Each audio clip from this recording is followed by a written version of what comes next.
let me welcome you here this afternoon. My name is Bob Stacy. I'm a former chair of the Jewish Studies program at the University of Washington, and I currently hold the Samuel and Althea Stroum Chair in Jewish Studies. It's my pleasure this afternoon to introduce to you our speaker, Professor Lawrence Schiffman, who will deliver the final lecture in his stimulating series of talks on the religion of the Dead Sea Scrolls. Professor Schiffman is the Ethel and Irvin A. Edelman Professor of Hebrew and Judaic Studies at New York University. As an authority on the Dead Sea Scrolls, he has no superiors and few equals. It is truly an honor for us to have him here as the 32nd annual Stroum Lecturer. If we were to apologize for anything, and it's always a good thing to start by apologizing for something, it would only be for not having brought him here sooner to give the Stroum Lectures. But like the Qumran sectarians, I choose instead to take the view that his presence here this year, together with some of the scrolls themselves, was predestined to occur when it did. And so I offer no apology whatsoever. Throughout this lecture series, Professor Schiffman has invited us to consider the religious ideas and the religious practices of the Qumran community against the larger backdrop of Jewish theology and Jewish traditions. In his first lecture, he described the sectarians' dualistic understanding of creation, which underlay their startling views on predestination, knowledge, and the problem of evil. In his second lecture, he described the sectarians' distinctive approach to deriving religious law from the written text of the Bible. Like a beneficent creator, in his first two lectures, he has thus brought us from creation through law and life. This afternoon, refreshed by a day of rest, he will lead us to the conclusion of our journey by speaking to us about apocalyptics, messiahs, and the end of days. Please join me in welcoming Professor Lawrence Schiffman.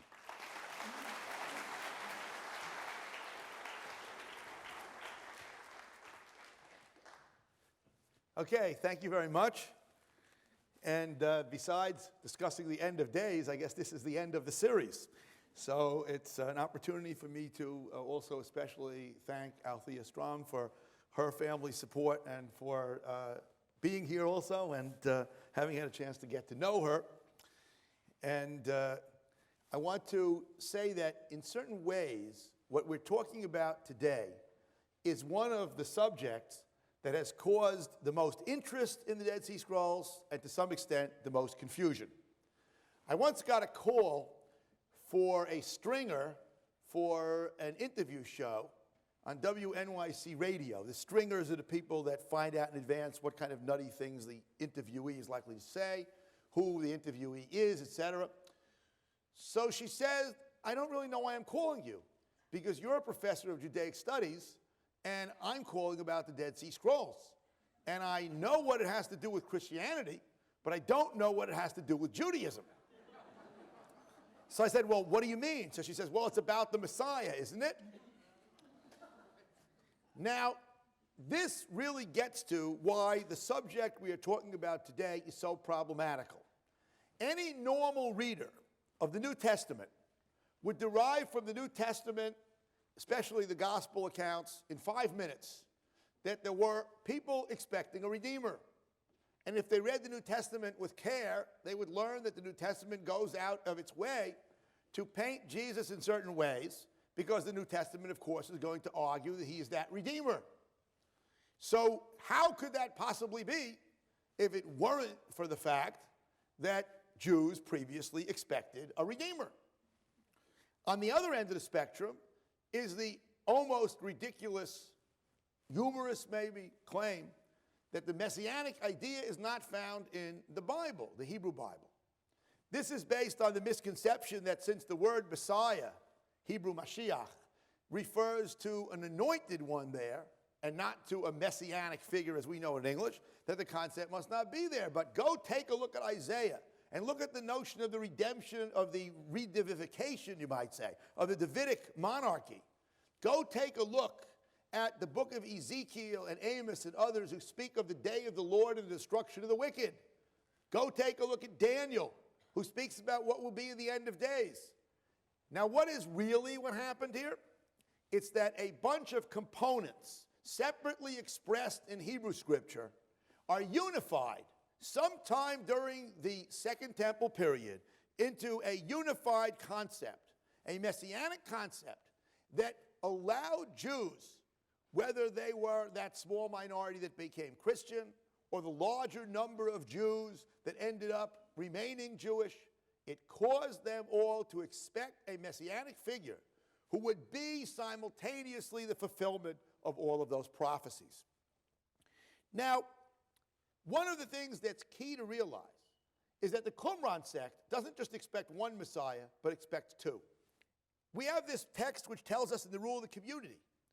It's speaking, sort of, I've brought it to you out of context, but it tells you lest they be judged by the former regulations, etc., which are going to be operative until the coming of a prophet and the messiahs of Aaron and Israel. Now, I have to tell you that when the so-called Damascus document or Tzadikite fragments was discovered in the Cairo Geniza, in those medieval manuscripts that are already known from the 1890s, there it was possible to read the text as speaking of one messianic figure who would be both an Aaronite, a descendant of Aaron the priest, and an Israelite. Because, of course, every Aaronite is an Israelite, because the Israel people is the whole people.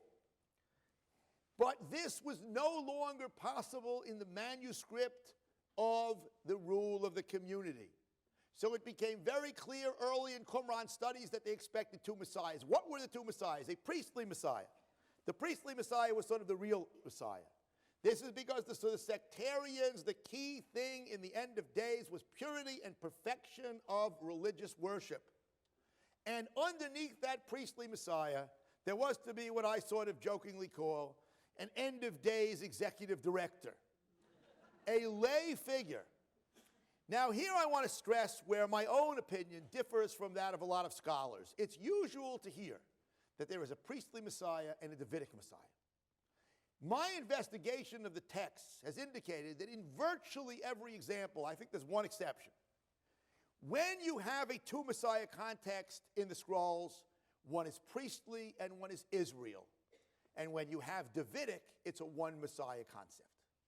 Here, I have to pause, and in this process, I will review this thing, because I know it's easy to go by you, to explain something about the whole messianic idea in Judaism. There are two basic trends in Jewish messianism.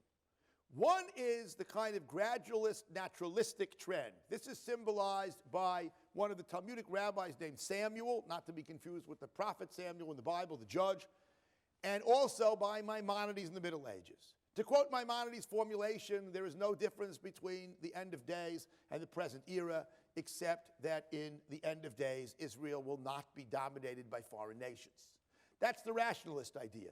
World peace will be brought on by human beings. Now, we often talk about that approach as based on human improvement, on the self-improvement of the world. And hence, that particular approach really is one in which the efforts of human beings to make a better world are the center of the Messianic idea. For those Jews today who believe in a Messianic era, that is the most common way of looking at it. The second Messianic belief we call catastrophic or utopian. It assumes that you can create a world that never was, in which there never is going to be any evil, in which everybody is perfect. Now, this requires the day of the Lord, the destruction of all the evildoers, or in Qumran language, it requires the war of the sons of light against the sons of darkness because of the dualistic theology that I spoke about in the first lecture.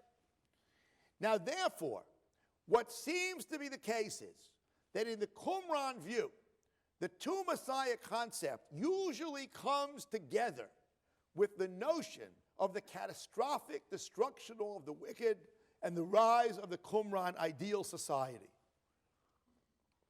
In that approach, there will be no wicked people left after the war of the sons of light against the sons of darkness. Whereas when you have one Messiah, which is indeed the theory which is most held in Rabbinic Judaism, a Davidic Messiah, then in the Qumran texts, that usually goes with the naturalistic approach. Not so in the Talmud. The same debate goes on in the 3rd century and in the 4th century in Talmudic literature. They're under the assumption that there's fundamentally one Messiah, a Messiah son of David.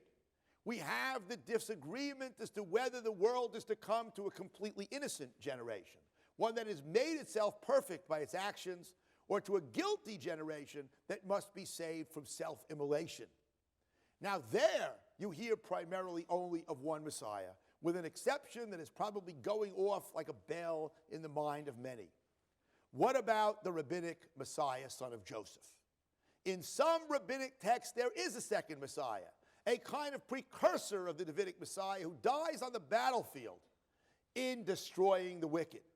That Messiah never appears in Dead Sea Scrolls, never appears in Second Temple literature. Now, we have further discussion of the Messiah and the Messianic era in a text called the Rule of Benedictions. And here we speak about this person. And I think this is really apparently somebody called the Prince of the Congregation, but we know from another text, this so-called war rule, which is actually on exhibit here, that that figure is, or at least appears to be, a Davidic one. And regarding this figure, all of the Isaianic prophecies are quoted. There shall rest upon him the spirit of counsel and eternal valor. And this is paralleled in the Pesher interpretations of Isaiah that are also found among the scrolls. You will remember that Pesher is that interpretive system in which the prophecies of old are interpreted as if they refer to today. So there we hear about all these things from Isaiah, the spirit of counsel and eternal valor, a spirit of knowledge and reverence for God, justice, the girdle. There it says his loins, but your loins. And the point here is to realize that the sect thought that its own leader, who would lead them in the end of days, would of course be this messianic figure. Now we have termed this lecture, or we've used in titling this lecture, the term apocalyptics. And we have to here take a moment to define apocalypticism. There are many definitions of this term in scholarship. I'm using it here to refer to an aspect of Qumran messianism, which is its immediacy and the assumption that it will be indeed catastrophic and destructive to all the forces of evil. And this kind of apocalypticism does typify numerous Second Temple texts that are closely related to Qumran. But I have to tell you in general that Second Temple texts have several types of messianic ideas. First, there is what I call the zero Messiah theory. These are those texts that without any leader at all speak about the complete destruction of the wicked and the ushering in of a new end of days. Second, there are texts that speak about one Messiah, a Davidic Messiah. And then third of all, there are those who speak of two. Let me also point out that if you look at the New Testament descriptions of Jesus, you will see that there is a tension there between describing Jesus as a Davidic descendant and basically describing him as the long-awaited Jewish Davidic Messiah, and the attempt, as in Hebrews, for example, to show Jesus as a priest, essentially a priestly Messiah, as it says there on the order of Melchizedek, Malki-Tzedek in Hebrew. And there, Jesus becomes not only the priest, but the sacrifice done by the priest. This idea shows you the extent to which Second Temple Jews, who would have been the receivers of the early New Testament teachings, would have expected a variety of messianic figures, and the New Testament's idea was to claim that they were all brought together in this one figure. But nonetheless, while we have a two-Messiah concept in Qumran, we hear in a number of texts, especially this Florilegium text. The Florilegium is a list of proof texts, really, in this case for the Messianic idea. We hear that the Messiah will arise in the end, not alone, but ironically, together with an interpreter of the law.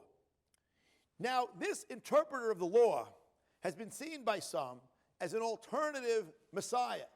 My view is that this is a kind of harbinger of the Messiah, similar to Elijah the prophet in the book of Malachi, which is really the end of the prophetic corpus in the Hebrew Scriptures, who is seen as essentially being, there you see Elijah, is seen as essentially being the harbinger of the Messiah.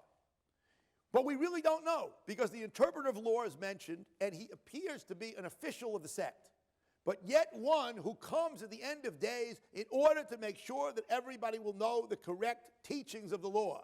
much in the way as in rabbinic tradition, Elijah is said to come to solve many problems regarding the law. And in the book of the Maccabees, when they didn't know what to do with the stones of the altar that had been defiled, they put those stones into a heap, awaiting a time that a prophet will come to tell them what to do. Now, there was a sectarian text known as the Rule of the Congregation, not to be confused with the Rule of the Community, which is about how to live your life in the present, that has a kind of mirror image of the present, of how to live your life in the end of days. The assumption was that the sectarian life of today was one of preparation for the perfect holiness of the future.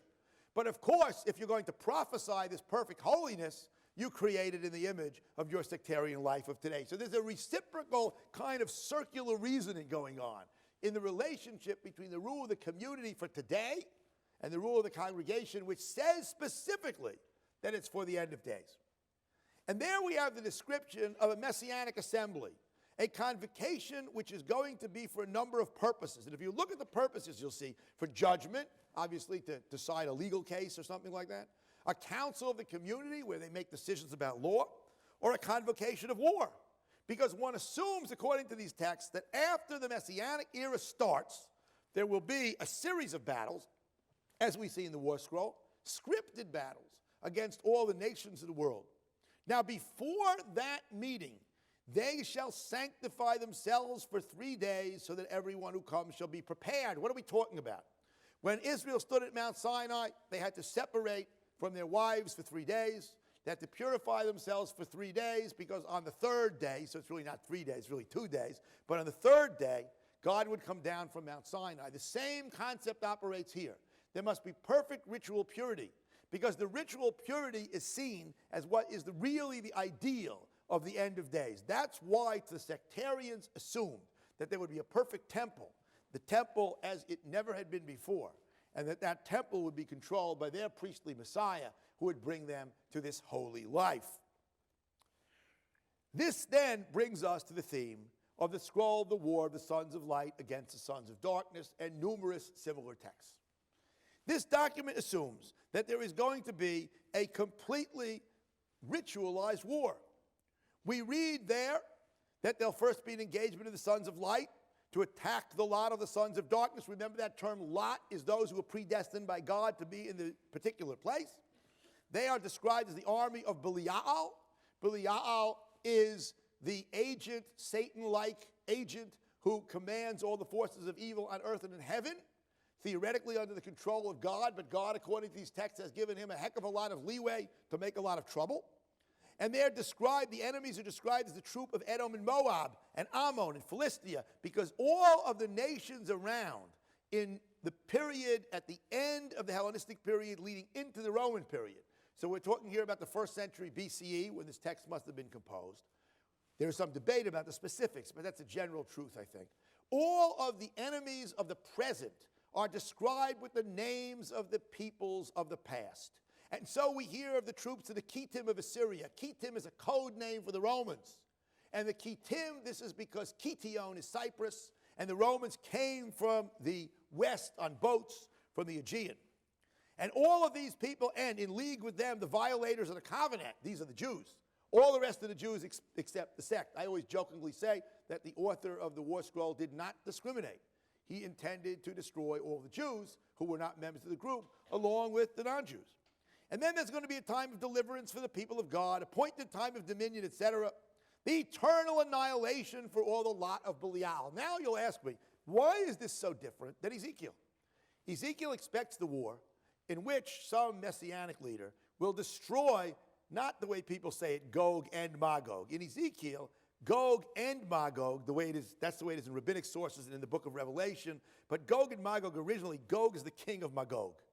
And Gog and his troops from Magog are going to be destroyed in the end of days because they represent the forces of evil. So you'll say, what's the difference? I hate to put it this way, but the difference is in numbers. It's one thing to say, listen, we got about 6% of the people around the world who are opposing goodness, and we're going to have to defeat them. And then everybody else, our non-Jewish neighbors, everyone's going to come to the mount of the Lord, the way Isaiah says. They're all going to worship God, and that's going to be the end of days. It's another thing to say, we are 1%. And in order to have an oncoming Messianic era, every single person in the world has got to be destroyed. That's what they're talking about here. as I pointed out in the first lecture. But in any case, so there's going to be total destruction. All the evildoers, all the sons of darkness are going to be destroyed in this war. Now, this war is ritualized not only from the point of view of the military conduct, because the war scroll describes that there will be X amount of attacks of this side against that side, and then that side and this side. The old British movies that show the way you used to line up, and everybody would come to the battlefield, and the shooters would all kneel down, and the guys with the spears and the swords would stand up behind them, and then somebody was like a ball game. There was a referee who announced when to start. That kind of a war, ritualized war, that's what you've got here. But it's important to realize that it was ritualized also from a purity and sacrificial point of view. There had to be absolute ritual purity. Hence, no young boy or woman shall enter their encampments because of the fact that we have a concern that they will somehow bring ritual impurity. I have to tell you, no one's been able to figure out the young boy problem. In what manner the young boy brings ritual impurity. There are all kinds of guesses. But anyone who is halt or lame or blind or lame, well, if you read this text, and if you read the so-called rule of the congregation for the end of days, you will find that just as the priests, according to Leviticus, could not have any physical blemishes, so in the same way, to be part of the assembly and part of the war in the end of days, one had to have perfection.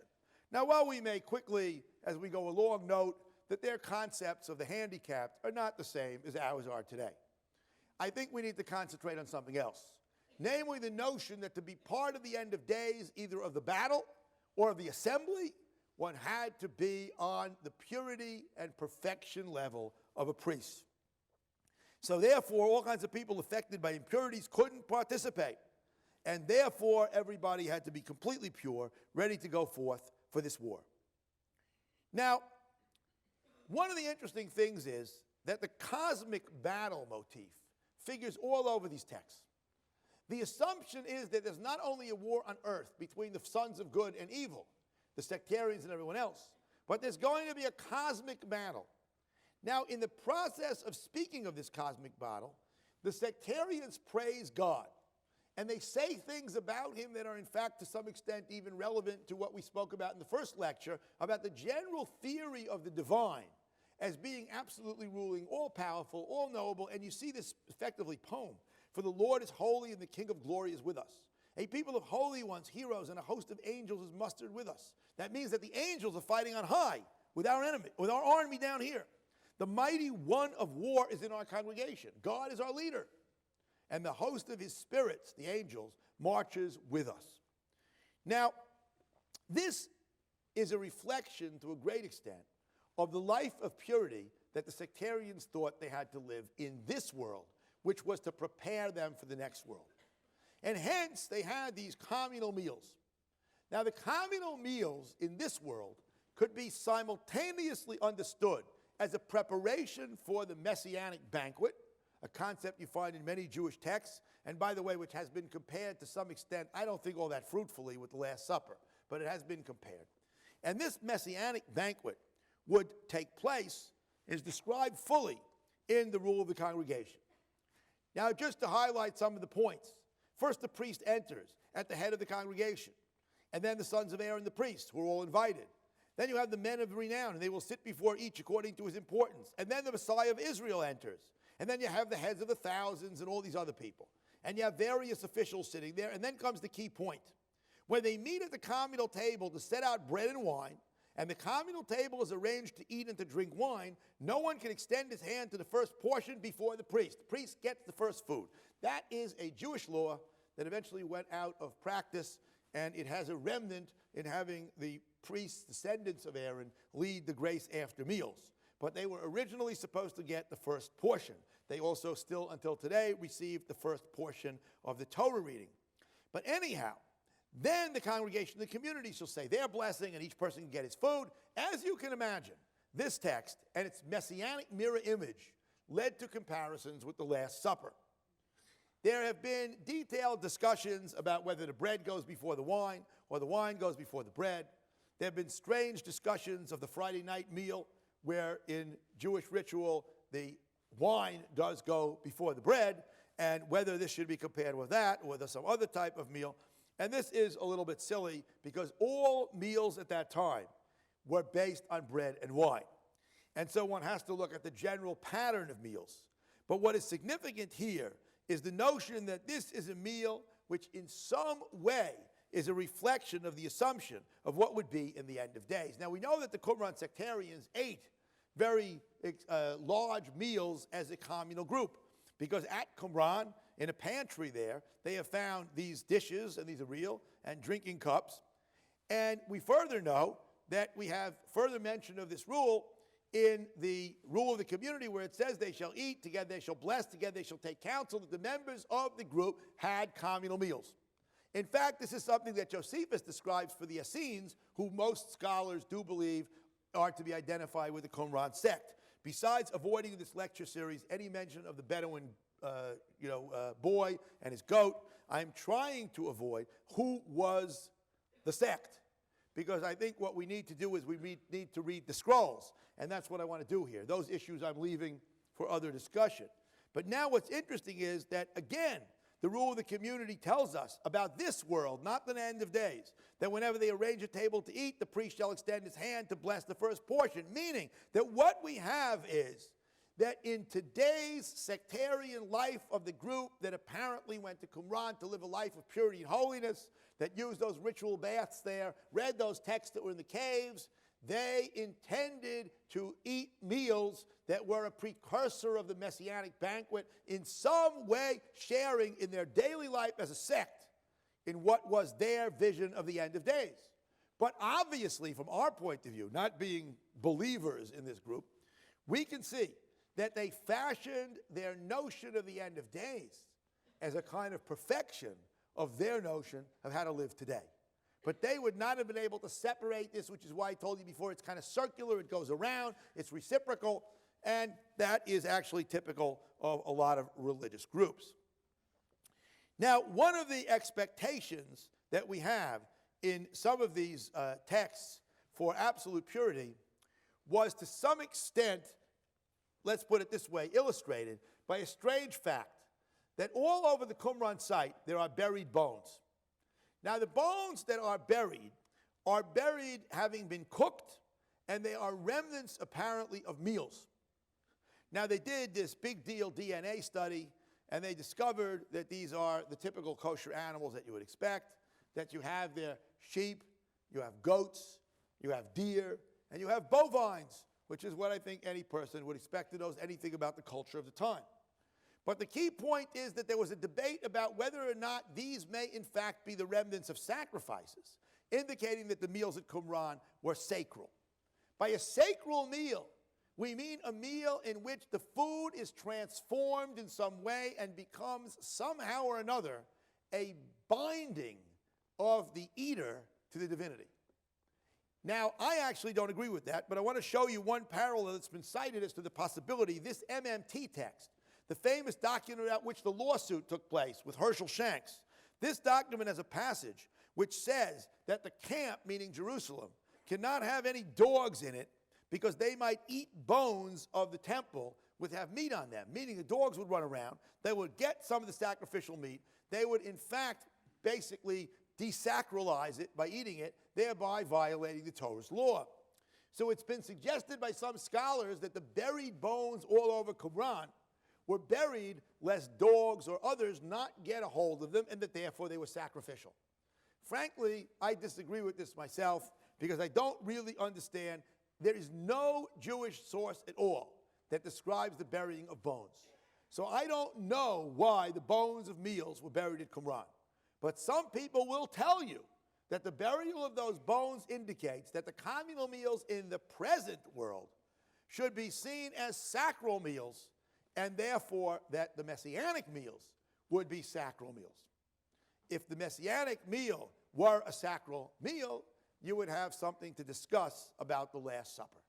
Because in the Last Supper, Jesus is pictured as stating that what is being eaten is some kind of sacral eating experience. And therefore, the interpretation that these are the remnants of sacrifice would fit that. I see absolutely no evidence. I have to come away and say, I don't know why people buried bones at Qumran. Maybe they buried them so that dogs wouldn't get them. But I can tell you one thing, they didn't prevent the archaeologists from finding them. Now, one of the more interesting Messianic texts that we have is a document which provides us in Aramaic with a piece of what is essentially a kind of Danielic literature. Now, you have to know that the Aramaic book of Daniel, which is part of our Bible, is greatly under debate as to its unity and its date. Suffice it to say, for our purposes, that many scholars feel that it was written very close to the time of the Maccabean War, or perhaps during the Maccabean War of 168 to 164, or that parts of it were written then. But around Daniel, there was clearly a greater mythology. We have in the Greek Daniel additional sections, like the beautiful story of Susanna that appears in all kinds of medieval and later Christian art. But in any case, in the Aramaic text from Qumran, there are these little additions, you might call them, or Danielic or pseudo-Daniel type texts. Now, one of them has come to be known as the Son of God text, because on the left-hand column, on the top line, speaking of what I think we could fairly say is a messianic figure, it says there specifically that he will be called the Son of God. Now, what does this mean? I should tell you that this text is one that was quoted in some sources as being the reason why, supposedly, and I'll just say falsely, the Catholic Church wanted to keep secret the Dead Sea Scrolls. The claim was made in a 1986 book that this text, parenthesis, published in 1973, first in a lecture by one scholar and then in a paper by another, had been kept secret up to 1986 because exposing it would somehow or another bring shocks to the Christian community. But you see, this is crazy because it had been published already 12 years before the author was claiming that they were keeping it secret. And the people who published it were the ones he was claiming were keeping it secret. So that's the problem when you believe books which get published. Okay. Now, what I want to point out to you is that this document as a whole pictures Daniel coming and seeing the king, and seeing that the king of Babylonia is like, let's say, depressed. And instead of recommending some drugs for him, Daniel tries to explain to him, he says to him, tell me a dream. And he tells him this terrible dream he has of all kinds of misfortune, and Daniel says, don't worry, because the Messiah is going to come. And when he comes, he will be called the Son of God. And furthermore, he says, don't worry, the people of the redemption of God will be victorious. And according to this document, therefore, we can see that some thought Son of God to be a messianic figure long before Jesus, at least the author of this text. Now, this is an Aramaic text, and we've learned a rule over the years in Dead Sea Scroll studies that Aramaic texts are pre the time of the Dead Sea sect. And I say this constantly, so you may have heard it, that beginning of the Maccabean period, certainly after the Maccabean revolt that ended in 164, and certainly after 152, Hebrew was revived for nationalistic reasons, and Aramaic ceased to be the literary language. It came back later, but it ceased to be the literary language. And all of the texts that are written in Aramaic, composed in Aramaic, are pre the Qumran sect's life at Qumran.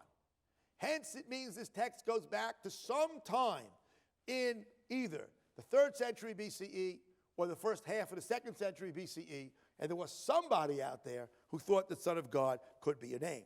Now, this text was touted by simplistic people as proof that the Dead Sea Scrolls are really Christian, or this, that, and the other thing. This again falls into the same mistaken trap. The claims of messianism that are made in Christian New Testament literature for Jesus are being made based on earlier Judaism.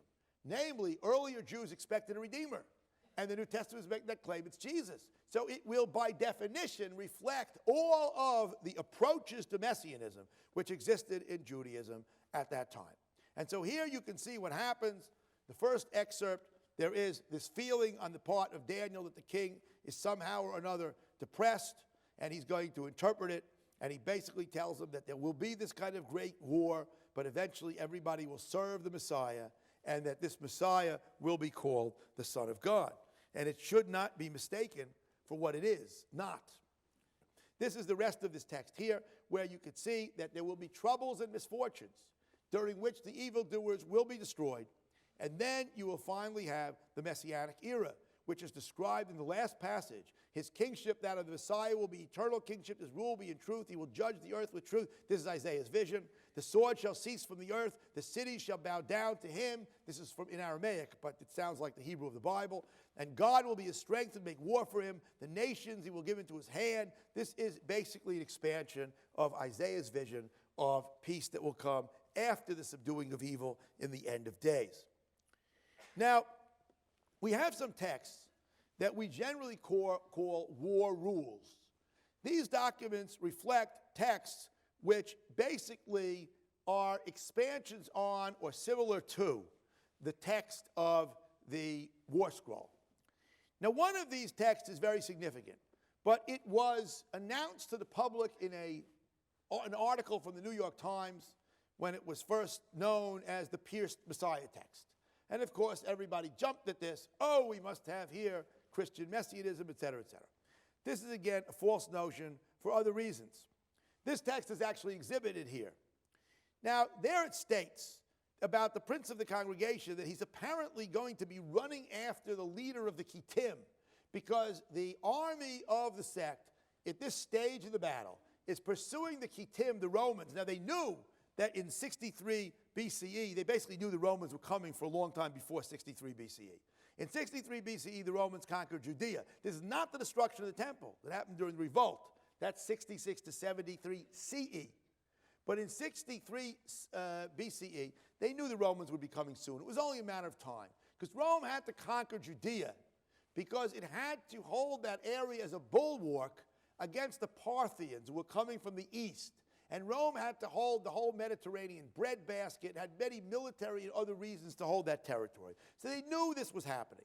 So in any case, they describe this idea that in this war in the end of days, there will be this battle with them. And then they return from dry land because it's describing a naval battle. And then they bring this person before the prince of the congregation. And then this is the piece which is in the museum, which you will see. And contrary to what some people tried to say, it is not talking about a piercing of any Messiah. If you look at the text after quoting this material from Isaiah, you find out that the shoot of David somehow or another will be doing something. That's the Messiah. They, which means the Kittim, will be judged. And the prince of the congregation will kill him who's apparently the same leader of the Kittim who's fleeing. And then you have this other stuff over here about what the high priest will command and the description of the corpses of the Kittim. What happened here is that the people who thought it was about the killing of the Messiah didn't know Hebrew. And they simply misread the grammar. And where it says that he, the leader of the congregation, will kill the head of the enemy, they misread it as if they thought that the enemy will kill the leader of the congregation. Hence, they thought that the Messiah was being killed. And this is all over the place. And it's all false, and there is no pierced Messiah text, even though I put it here in quotes. I was looking for another form of punctuation, which would indicate that somehow it's less true than something in quotes, but I couldn't figure out what that might be. But this is discussed all over the place. You'll find all kinds of books that tell you that Qumran had a text describing the piercing of the Messiah. Let me tell you something else. There is a text that already in the 1950s was identified as supposedly describing the killing of the Messiah. In fact, this is a text which speaks about how the enemy of the teacher of righteousness will himself be destroyed in all kinds of disease because of his attacks on the sectarian teacher. It's the wicked priest in that document, in the Pesher, the commentary on Habakkuk, who dies, but all kinds of people who had interests in claiming that these texts somehow or another referred to Christianity, basically said whatever they said, irrespective of the fact that it wasn't true. Now, the Messianic vision is also, to a great extent, encouraged by this strange text called the Copper Scroll, found in Cave 3. Now, this is this document in which the image of letters is basically stamped into copper. The text had to be cut up into half moons. And now you will see in the museum a replica where they have straightened it out by computer and then created a copper replica which makes it look like a complete scroll. There are many issues of reading here. But in any case, this document is thought by many scholars to describe the treasures that existed in the ancient temple, which would have been hidden as the Romans were coming, so that somehow or another they could be recovered later. Now, all kinds of characters have run around the Judean desert with metal detectors. No one has found a thing. We don't know if the money was recovered or if it was a dream. For some reason, people are fixated on the debate. I don't know if it makes any difference at all, because I'll tell you a little secret. The real treasure of the Copper Scroll isn't the money that no one of us is going to find. The real treasure is that this is a text that is already towards the end of the Qumran period, close to the destruction of the temple in 70. It's writing in a Hebrew which has moved substantially closer to the Hebrew of the Mishnah and the Talmud than the rest of the scrolls, which are closer to the Bible. So this document is a true treasure trove for understanding the history of the Hebrew language. But in the context of this program today, I simply want to point out that some have seen this document and the fact that it hides these treasures or purports to hide these treasures as some kind of a statement towards the idea that there would be a rebuilt temple. The notion that there would be a rebuilt temple is definitely found throughout this literature. In fact, the War Scroll specifically expects that at the end of days after the Great War, the sect would go back through the desert of Jerusalem, come back to Jerusalem, and there rebuild the temple in light of its own sectarian views.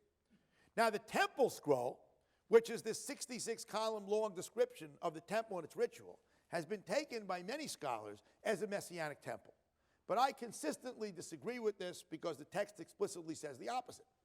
I'll tell you what it says in a second, but some scholars have claimed that it describes a Messianic temple to be built in the end of days. I maintain that it is simply a reformist text describing how the sectarians wanted the temple and the government to operate in their own day. And why do I say that I'm right? Because in column 29 of the text, it says you should do this, this, this, and this, everything described in the scroll, until the day of, and there are two possible readings, blessing or recreation, in which I will cause my temple to dwell in basically Jerusalem. What it means, therefore, is that the text itself says that this temple is temporary, that the temple of the Temple Scroll is not Messianic. So that's why I did not spend time with you today talking about the Temple Scroll and telling you that the Temple Scroll provides a Messianic temple. In my view, it does not. But I will admit to you that there might be some lecturer who might come here and use the Temple Scroll also because there are such nice pictures of the scroll and such beautiful diagrams, and might find that it would fit into the Messianic vision. To my mind, the Temple Scroll is pre-Messianic, reformist, and spells out how the sectarians thought the temple should operate. Now, there is another really amazing text describing the Messianic era, which we call the Messianic Apocalypse. Look what this text is setting out. The heavens and the earth will hearken to his Messiah, and all who are in them shall not retreat from the commandment of the holy ones. Make effort, O seekers of the Lord, in his service, for it is not in this that you find the Lord. Okay. The Lord will visit the pious, call the righteous by name, and over the humble his spirit will renew the faithful with his strength. He will honor the pious. This really does sound like the Messianic era. He frees the captives, makes the blind see, makes the bent over stand straight. These are very close parallels to ancient Jewish liturgy that is still preserved in Jewish liturgy today. Forever I will cleave to those who hope. Okay. The fruit of good deeds, glorious deeds as we have. So what is God going to do? He will heal the sick, revive the dead, and give news to the humble. And the poor he will satisfy, the abandoned he will lead. Now this text touched off something of another debate. There has been a debate since the very discovery of the scrolls as to whether resurrection of the dead, which is a Danielic idea, not a Christian idea, in the end of days, will or will not be part of the end of days in the sectarian view. Some scholars have thought that the sectarians thought that the Messianic era would start in their own day, so they didn't need to be resurrected. Others have assumed that resurrection of the dead would happen, and hence they point, for example, to the fact that the Qumran cemetery, all the graves are arranged so the feet face Jerusalem to get up to the end of days. And by the way, if someone tells you that Roman soldiers are buried in the Qumran settlement, that it has absolutely nothing to do with Jews, just ask them why Roman soldiers need Jewish ritual baths and why Roman soldiers are going to be buried with their feet facing Jerusalem so they get up to the end of days. Now, they'll have no answer to that, but it doesn't really make a difference because you can get good newspaper headlines with anything that you say. But what I want to point out to you is that it is very clear now that we have the full Qumran corpus, that at least in a minimal sense, there are a few texts which speak about resurrection of the dead in the end of days. But actually, this is a mistaken way of asking the question, because it could be that the vast majority of the Qumran sectarians believed X and a minority believed Y. We won't really know, but we certainly know that there were those at Qumran who expected, or at least texts at Qumran, that expected a resurrection of the dead in the end of days. This is an idea in the book of Daniel. It's not a Christian idea, and we should not confuse it with the resurrection of the Messiah, which is a uniquely Christian idea. The death and resurrection of the Messiah is uniquely Christian. The notion that in the end of days, people would be resurrected, this is a very traditional, by this time, Jewish idea. Now, I want to close by reading to you an amazing text, which I think shows the extent to which sometimes we look at ancient texts, and especially in a series like this, we dwell on those things that are strange, difficult, maybe sometimes with which we disagree. So let's read this poem. I'll remember you for a blessing, O Zion. I have loved you with all my might. May your memory be blessed forever. Great is your hope, O Zion. That peace and your longed-for salvation will come. Generation after generation will dwell in you, and generations of the pious will be your glory. Those who yearn for the day of your redemption, that they may rejoice in your great glory. They are nourished from the abundance of your glory, and in your beautiful squares they walk. You'll remember the kindness of your prophets, and in the deeds of your pious ones you will glory. Purge violence from your midst. Falsehood and dishonesty should be eradicated from you. Your children will rejoice in your midst, and your friends will join together with you. How many have hoped for your redemption, and your pure ones have mourned for you. Your hope, O Zion, shall not perish, nor will your longing be forgotten. Who is it that has ever perished in righteousness, or who is it that has ever escaped in his iniquity? A person is tested according to his ways. One will be requited according to his deeds. All around your enemies are cut off, O Zion, and all those who hate you have scattered. Praise of you is pleasing, O Zion, cherished throughout the world. Many times will I remember you for a blessing. With all my heart I will bless you. May you attain everlasting justice, and may you receive the blessings of magnates. May you merit the fulfillment of the vision prophesied about you, the dream of the prophets which was sought for you. Be exalted and spread far and wide, O Zion. Praise the Most High, your Redeemer. May my soul rejoice at the revelation of your glory. That was written 2,100 years ago. Thank you very much.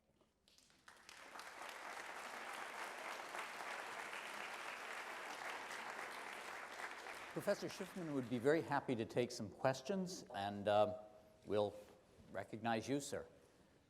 Professor, if someone who wrote the Qumran were to be here today, where would they fit in Judaism today? Oh, this is a very interesting question. You see, I think you can't really expect, if they were to be here, where would they sit? The problem is this. Judaism went through a kind of process of elimination. And what happened is that the fights which took place in the Hellenistic period about such things as free will, or this very exclusivist kind of thing, or various other aspects like this, were basically resolved in a certain way in favor, after the destruction of the temple, of a kind of regrouping around Pharisaic rabbinic tradition. Then, throughout the history of Judaism, there were other issues that came up. Philosophy and mysticism, rationalism, all these types of things, and then other issues that came up in modernity. So you can't simply imagine that a group would come out from nowhere and suddenly be stuck here today, because the same historical processes that did eliminate them, in some theoretical way, would have eliminated them. Having said that, I think that it is very hard to find anybody with this apocalyptic, destructive view that you see here. This apocalyptic, destructive view, which goes with something like the poem I read you at the end. I mean, go and square all this together, right? These types of things seem to have only survived in some small here or there pockets of some extremists, and don't really seem to have much support in any wider sense, because they were eliminated a long time ago. Now, the process of elimination is a long one, because the apocalyptic war stuff is all over in the Byzantine period. In the Byzantine period, the Jews experienced the changeover from Byzantine rule to Muslim rule, and according to the book of Daniel, as they interpret it, the last kingdom was supposed to be Christianity / Edom / Rome, and that was supposed to be disappearing, so they expected the Messiah was going to come. And even when it didn't happen, In the Muslim period, this literature continued to be nourished, and you have this kind of war literature being written about all over the place. So it didn't die just a quick death in a second, but these points of view seem to have become non-normative. And beginning with the Kabbalah of Isaac Luria, the concept of a gradualist messianic era brought about by human beings and proving the world became almost completely normative in Jewish tradition. There again may survive here or there some little, let's just say, echoes of this stuff in some small groups or extremist groups today, but generally they're not accepted by any kind of wider community. And I think we're in the process of seeing the same thing happen. Some of these ideas re-rose in certain evangelical groups in this country, and they are in the same process of mediation among those groups over time, in which they simply become ideological in a certain sense, but not practical. In other words, no one really advocates, atomic war to bring redemption. So these destructive notions start to recede very quickly the minute a group passes, as the Jews did, you might say, into the new reality that they face. So you don't really have this kind of thing continuing very much. One, I guess, has to make some comparison with another group today that has slid back towards these types of notions. And this is, of course, the problem that we face with Islamism, because Islamism represents a sliding back to this kind of violent messianism, which is a part of the problems that they are facing, let alone what we face, but that they are facing as their own faith has evolved back to that kind of a point of view with the absolute dualism and the ability of members of the same faith to kill each other and in excess and all this. It represents this type of a process that we're talking about here. Sorry for I didn't mean this as politics, but I think people need to understand that that's what this is.